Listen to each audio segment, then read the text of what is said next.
Hey everybody, it's Mike, Rocky Ridge. I haven't made a video for a while, so thought I'd take a minute to kind of show the 2023 baby, all the babies that are in the progress for the breeding. And I have about 27 squeakers out here. Yeah, I banded 23, that's number 24 there. So 23 of them are banded. You can see it's starting to get a little congested here. I got to do some organizing, but finally got my kittle hen, this girl right here. She laid her first egg yesterday, her first egg ever, and it didn't go well. She had a little bit of trouble, and I can see she's still not feeling all that great about it, but you know, I hope she's fine. I don't see why she wouldn't be. So tomorrow she's supposed to lay the second egg. She does look a little beat up, and this is a nice pair of Jensens right here. My good friend Curtis from Air Champ Lofts. We share birds back and forth, but I'm breeding these for him. So, but anyway, a lot of babies. I'm really excited about this young pair. These are 2022s. These both came off of my racing team, and the one on the nest, that cockbird, his mother is this one. This pretty girl down here that's on the nest, and no matter who I ever breed that Jensen hen to, turns out to be a really great flyer. I could breed her to a trash bird and I'm sure it would be a great flyer. So I mated to a Husky Van Riel, and I got him, the one on the nest, and they have one egg. And then the one on the left is from my best family of Husky Van Riels. So both of its parents are HVRs, and their babies will be 3/4 HVR and 1/4 Jensen. And by the looks of these two, they're going to be very attractive young birds. So very excited about these two. These guys are back on eggs right here. Their first set of babies are these ones right here on the left that are very close to coming out of the nest. And these are the pumpers that I used. They're sitting on their own eggs again. These ones here are their own babies. These are Picasso and some other good stuff. So that's their babies. Everybody's coming along nice.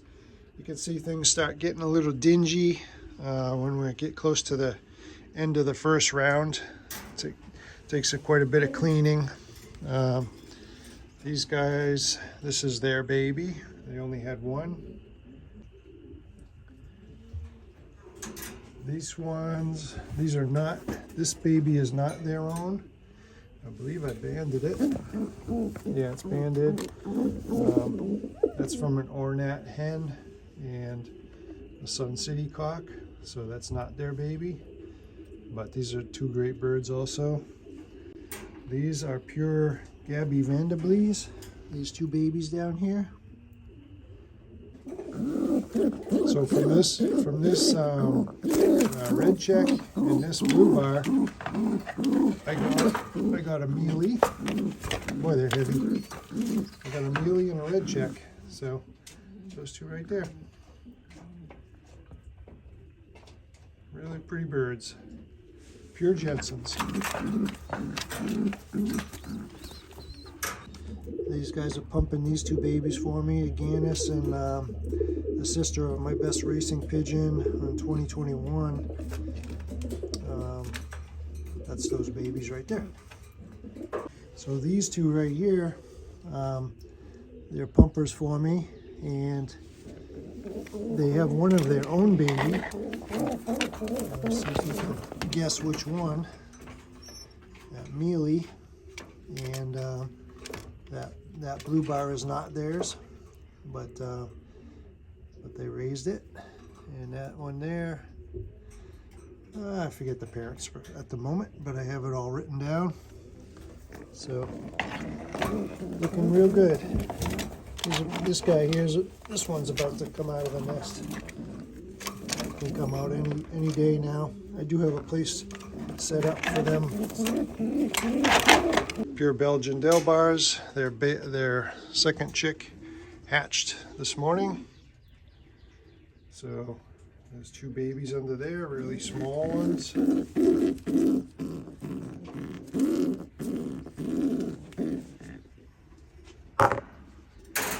Yeah, so it's going pretty good. These gabbies are, so I have pumpers raising their first round, and their second round is gonna be in about 10 days, should hatch second round. And these pairs down here I just put in a couple days ago.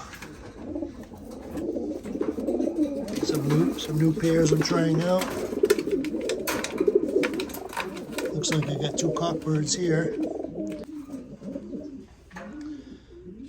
I have to keep an eye on these ones. Well, I know for sure the one on the right is a cockbird. I'm not sure about the left because that's a late hatch. I'll have to determine that. But meanwhile, I'm going to mix up some grit. I'll show you how I mix up my grit and show you what I do. I'm not suggesting that that's what you need to do, but I kind of like doing it the way I do it. So I'll just show it, and for what it's worth, you can see what's in my grit for the birds. All right, so I've been gathering up all the ingredients that I use in my grit. And before I show that, I do make up a special oil that I get something like this from Tractor Supply. They have gallons of oil over there. Sometimes I get wheat germ oil or that there. And I got 2 of these off of Amazon a couple years ago, and I got 1 left still. But what I do is I take a couple handfuls of that and mix up oil with it like this, and I leave it like that for 4 or 5 weeks, and what that does is it gets all the goodness of the oregano into the oil, and then, you know, after 4 or 5 weeks I'll strain that out, and I'll be left with you know, just a nice oil, nice healthy oil that I can use for putting additives into the pigeons' feed or when I make up this grit. Now this oil keeps them really healthy. It's like a natural antibiotic, and you never have sick pigeons when you add this to the feed a few times a week, and it's always in their grit. So what I have is some charcoal, and I'm not exactly sure what the charcoal does. I know a lot of guys use it. They say it keeps their crops healthy. If they have a sour crop or something, this will straighten it out. So I put a little of that in the grit. This here is just the red granite, mineral grit, whatever. It's the same thing for chickens or whatever. This is oyster shells. That's this right here. Tractor Supply. And then this is a seaweed grit. And that's this one right there, Versalilaga seaweed. Yeah, I think that's actually on Amazon too.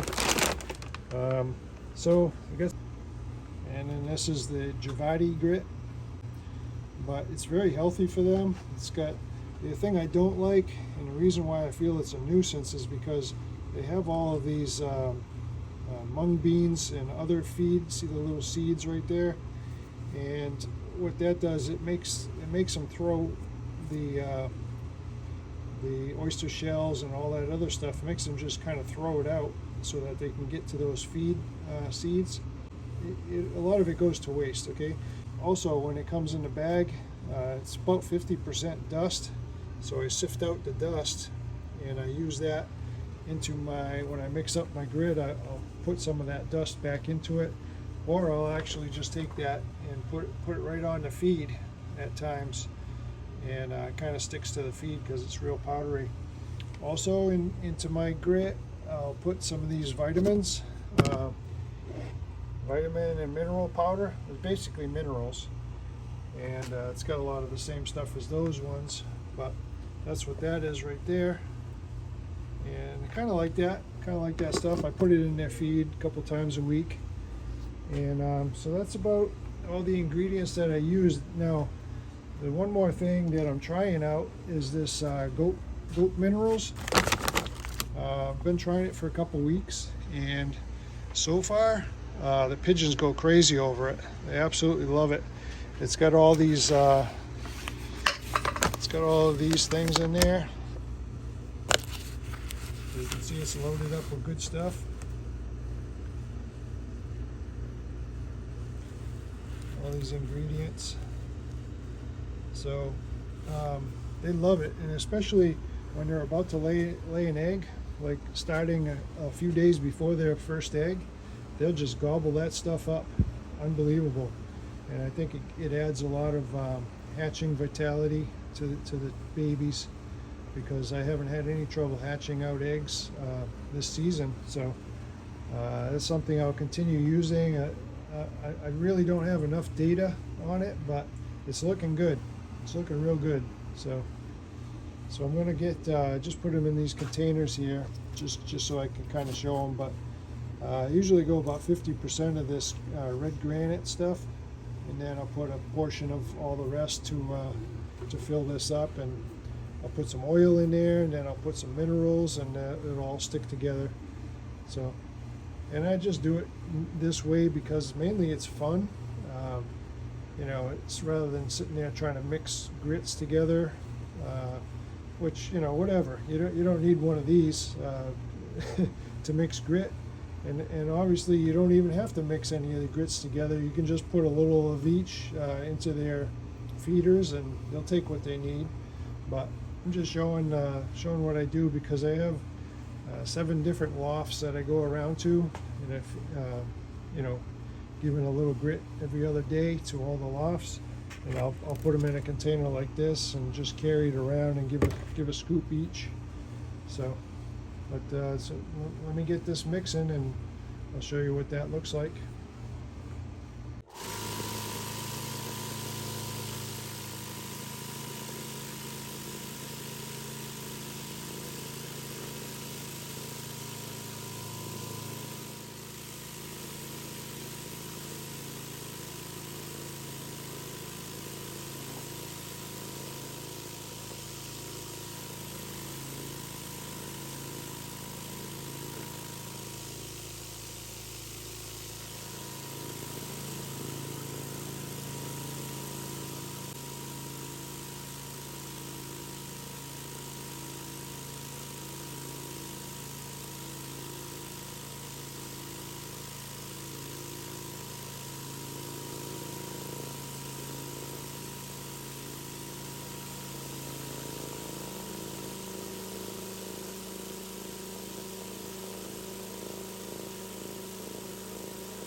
So you can see that mixes it up real nice.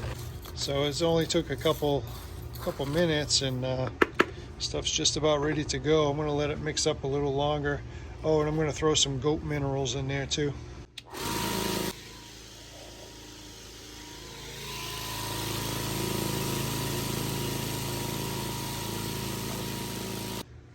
Alright, so you can see that this grid is coated with all kind of mineral goodness that you can think of, and calcium, and just everything.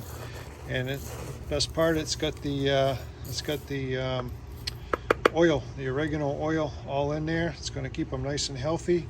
But I forgot to show probably the most important part, and that's this anise oil. I believe this is the stuff that they put in a lot of the grits. It drives the birds absolutely crazy. Makes the grit smell like sweet licorice or something. And so you don't need much of that. I just put about 10 drops.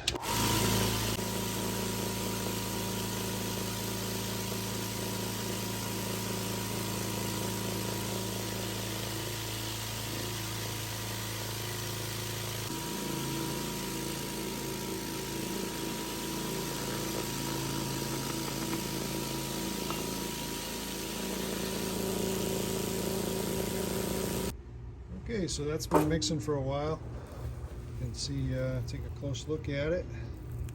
You can see all the minerals and everything are stuck to the grit. So no matter what they eat, it's going to go right where it's supposed to. And you see, it's not sticking to my hands; it's sticking to the grit. So it's working perfectly. So anyways, that's my best grit recipe. And like I said, as long as you're giving your pigeons some kind of grit, they're going to do well. But I like to fool around with the stuff and try to improve as much as I can. And so that's pretty much what I came up with. So thanks for watching, everybody. Please subscribe to the channel and have a great day.